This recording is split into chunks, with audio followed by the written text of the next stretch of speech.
Neon signs are made of glass tubes bent into letters or shapes and filled with inert gas. When the electric current hits the electrodes in the tubes, electrons flow through the gas, making its atoms glow. The type of gas and glass determine the color of the light. In a clear glass tube, argon gas gives off blue light, while neon gas produces red light. To create vivid designs, they can parlay those two base colors into more than 80 additional colors by using glass tubes that are colored with fluorescent powders. For instance, blue glowing argon gas in a yellow tube creates a green light. To shape the tube, they use a glass blowing technique. Following a pattern drawn on a fire-resistant sheet, they mark where they have to bend the tube.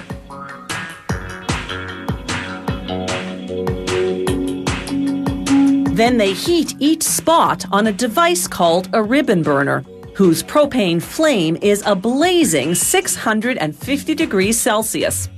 Within half a minute, the glass softens enough to be pliable. They gently bend the tube, then blow into the uncorked end to restore the tube's original diameter. With each bend, they check the shape against the pattern, every so often pressing a wooden block along the tube to equalize the width. Argon gas emits steel blue light, but this blue-colored tube will change that to dark blue. After shaping, they cut the excess and rub the coloring powder off the ends. Now they can attach these glass casings, which contain electrodes. They fuse an electrode to each end of the tube using a propane hand torch and a flexible latex blowing tube. They seal the glass around one electrode but leave the other one open. Then, using what's called a crossfire burner, they create a tubulation, a thin tube with a bubble that'll act as a passageway into the open electrode. They fuse the tubulation to that electrode,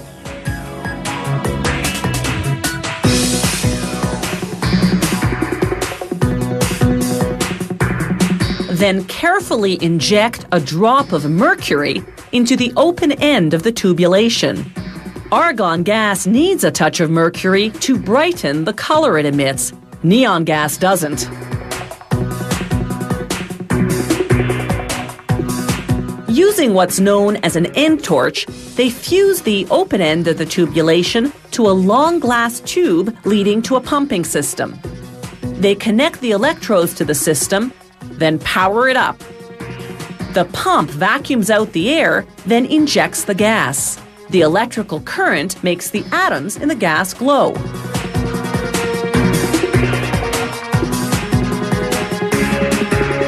To trap the gas inside the tube, they use the crossfire burner to remove the tubulation and seal off the open electrode, making sure the drop of mercury has descended into it first.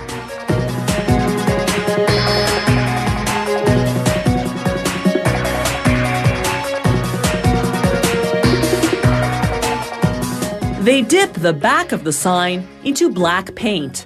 This will make the lettering or design stand out.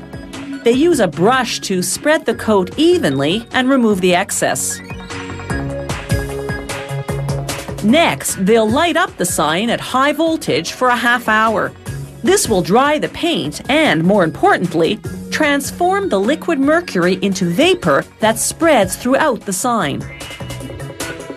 Using transparent clips, they mount the sign onto a black plexiglass background to make it stand out even more.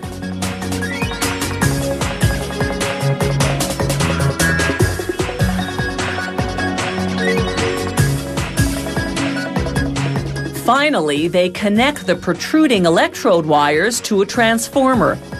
This transformer converts the standard 110-volt current from our electrical outlets into a high-voltage current, into the 3,000 to 15,000 volts you need to light up a neon sign.